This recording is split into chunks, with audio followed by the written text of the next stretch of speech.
What's going on, everybody? Welcome back to the Canadian Football Fantasy Fix for Week 11 of the 2021 CFL season. I'm Ryan Coop here with your depth chart update for this week. We've got one game Friday night, two games Saturday. I know earlier this week I mentioned I would split it up into a depth chart update each day. Well, at this point we have all of them, the lineups for the week, so I figured I'll go through them all now, help get you set on all the games before you set your lineups for the game here Friday night. So I'll go through them all game by game. If you missed it, go back, check out yesterday. I released positional previews for every single position: quarterback, running back, wide receiver, and defense, to help you set your lineups for this week as well. But let's talk depth charts, and let's take a look first at the Winnipeg Edmonton game from Friday night. The Bombers going into Edmonton for a rematch from last week. And,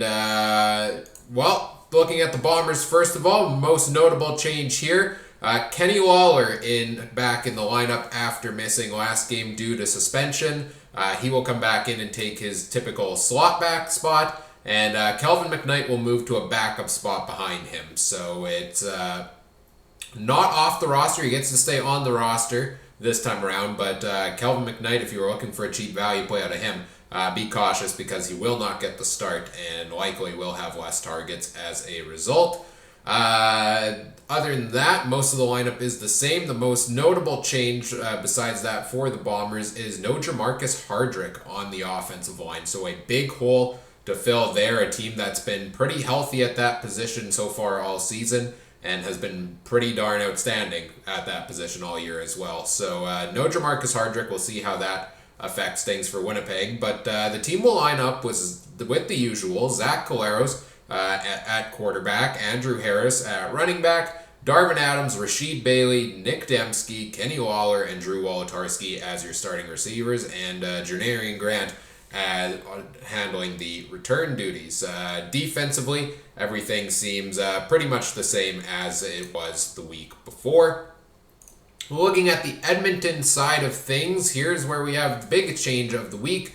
Trevor Harris is out as quarterback after coming back from injury and playing last game against the Bombers. They have decided to put him on the bench, not even on the bench, off the active roster for this week. Edmonton electing to go with Taylor Cornelius as the starter and Dakota Prukop as the backup quarterback for this week.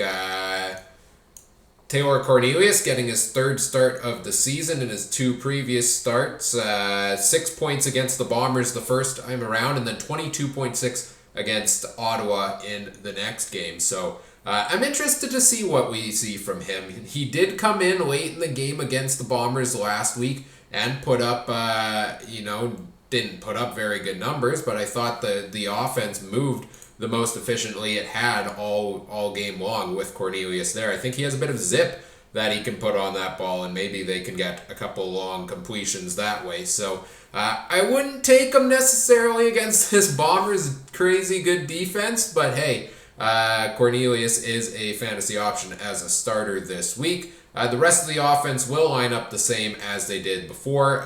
James Wilder Jr. at running back, Darrell Walker, Greg Ellingson, Shai Ross, Mike Jones, and Tavon Smith as the starters at receiver, and Jalen Tolliver also getting in as a backup to Shai Ross at receiver, with Terry Williams handling kick returns. Defensive side of the ball, not too many changes there either for Edmonton. Pretty much other than the big change with Trevor Harris, the same lineup we saw from them last game.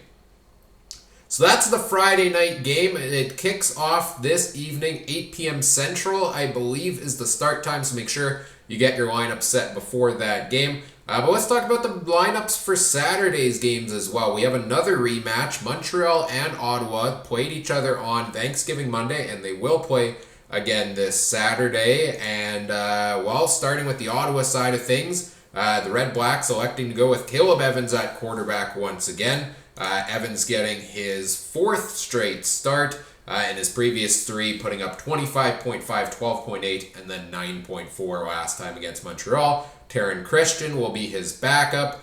At the running back position, much like Monday's game, looks like Timothy Flanders, according to the injury report, is a healthy scratch. And Delance Turner will get a second straight start at running back for Ottawa. He, last time on Monday in that game, put up 11.6 points. Against Montreal. He should come in as a cheaper running back, I believe around $4,000, and is, I think, one of the running back options I like the most for this week as a cheaper play there. At wide receiver, it's RJ Harris, Ryan Davis, Anthony Coombs, Nate Behar, and Kenny Stafford as the starters.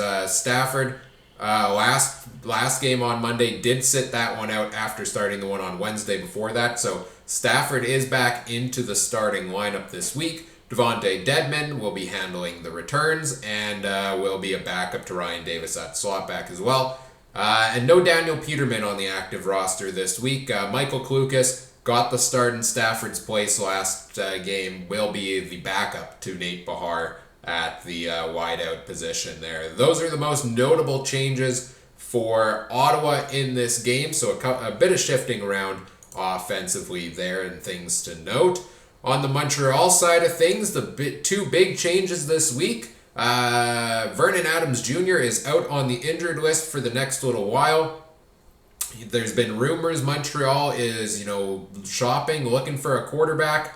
But they're going to go with Matt Schultz for at least this week at quarterback. And we're going to see what we get out of him. We haven't seen too many starts from him in his time in Montreal, that I can recall. He's gotten in the past two games for Montreal for a bit of time when VA left with injury. Put up 6.4 points against Hamilton back in week 9 in a backup role, and 3.2 last time against Ottawa in the time he played in that game. So in the minimal action we've seen from him, he's played some decent ball. So I'm excited to see what Schultz does this week in a matchup with Ottawa. He will be the starting quarterback. At running back, William Stanback gets back into the lineup after missing the last game due to injury. He did sit out that game on Monday against Ottawa, but will be starting now. And the guy who took his place and had a fantastic day, a 24.9 point performance from Cameron Artis-Payne, he will be the backup spot at running back, and he'll also be handling kick returns this week for Montreal. So I'll be interested to see, coming off of such a successful game with him, do they go for a bit of a dual back system, kind of like Toronto does with John White and DJ Foster? That would be interesting to see to me. Or Stanback is such a dynamic running back. He's putting up 100-yard games quite often this season. So do they just give him the usual workload that they always do? I'm interested to see how that plays out for Montreal. At receiver, it's the usual Eugene Lewis, BJ Cunningham, Jake Weineke, Quan Bray, and Keon Julian Grant. And Quan Bray also handling punt returns, so may get a couple of extra points there. On the defensive side of the ball, nothing too notable to point out there for Montreal. So that's first game on Saturday. The second one, we have a matchup between the Calgary Stampeders and the BC Lions.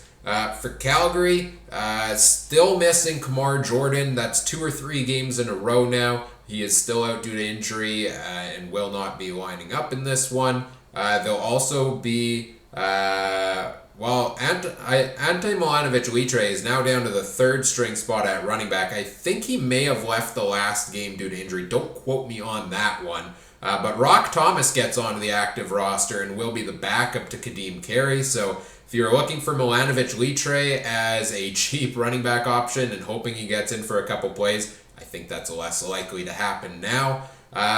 Bo Levi Mitchell starts at quarterback. Michael O'Connor will be the backup this week. Jake Mayer is in COVID protocol for the next little while, so he will not be on the active roster. Malik Henry is out this week. He handled kick returns and some plays at receiver last week. He's not in the lineup. Dan Williams is still out of the lineup for Calgary. So they will be going with Bo Levi Mitchell at quarterback, Kadeem Carey at running back, Josh Huff, Markeith Ambles, Hergy Mayala, Nick Hawley, and Richie Sindani as your starting receivers. So Nick Hawley getting another shot in there. He had a solid game last week and was one of the better options at receiver for Calgary, putting up 12.8 points. 8.1. I was looking at the wrong week there. 8.1 points last week. One of the few Calgary receivers to hit their full value on the week.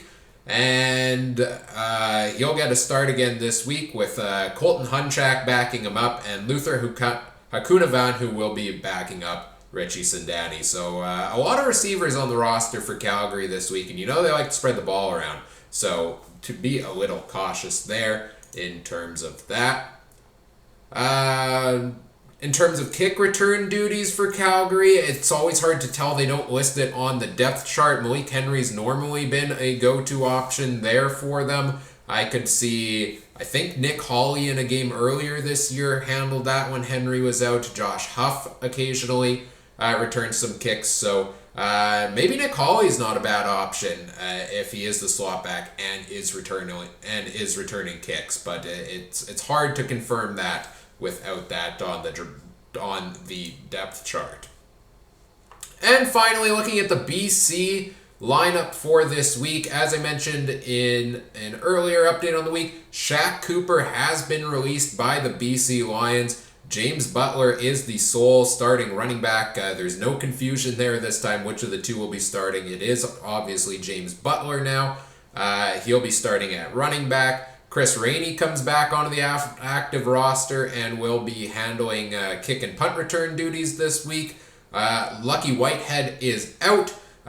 He has an injury that he will be out 3 to 4 weeks, I think, or was it 4 to 6? Anyways, he will be out for the next several games at least. And with him out of the lineup, Keon Hatcher will move to his wideout position after playing the past couple of games at slot back. And Lamar Durant, who was listed as questionable on the depth chart for a couple of weeks there and kind of in a backup spot, is now no longer questionable and is no longer a game time decision and is no longer a backup. He is a starter at slot back. Looks like he's fully healthy and ready to go. And interestingly enough, Michael Riley no longer has a Q beside him on the depth chart either. Finally, they are saying Riley is fully healthy and ready to go, even though he has seemingly been so for the past number of weeks. They'll line up with Riley at quarterback, James Butler at running back, Keon Hatcher, Brian Burnham, Javon Catoy, Lamar Durant, and Shaq Johnson at receiver. Jacob Scarfoni getting a backup spot behind Lamar Durant. So a couple changes there on the roster for BC this week, and I'm interested to see how this plays out for them, especially since Lucky Whitehead has been such a dominating force at receiver this year. Who's going to get the ball a little more? I do like the potential of cheap value play, $2,500 Keon Hatcher going into that wideout spot that Riley loves to throw to. So we'll have to see how that goes this week, but I think that is a promising potential value play there. So those are your lineups and depth charts for Week 11 in the CFL. Again, go back and check out my positional previews as well for more insight on each of the individual players in the lineups this week. I've got them for every single position there to help you out. Make sure you get your lineup set before the first game of the week tonight at 8 p.m. Central Time. When the Bombers and the Elks go to head-to-head for another matchup. Do all the YouTube things, like, comment, subscribe, let me know what you liked, what you didn't. If you have any fantasy questions, put them in the comments section or tweet them at me at CooperTrooper42. If you're trying to get the questions to me right before game time, that's probably the best way to do it. I'm more likely to see them there in a timely manner than in the YouTube comments. So you can find a link to my Twitter in the video description. And if you want to play CFL Fantasy alongside myself and other viewers, check out the description as well. There's a link to the Canadian Football Fantasy Fix group over on the official CFL Fantasy site. You can play alongside myself and other viewers this week and every week throughout the 2021 CFL season. That does it for all of the Week 11 previews. Best of luck with the CFL Fantasy Week. I hope it's a great weekend of CFL football and lots of fantasy points to go around. I hope we see you at the top of the leaderboards when it comes to CFL Fantasy this week. So good luck. Enjoy the weekend's games. As always, thanks for watching. Take care. Have a good one. Bye.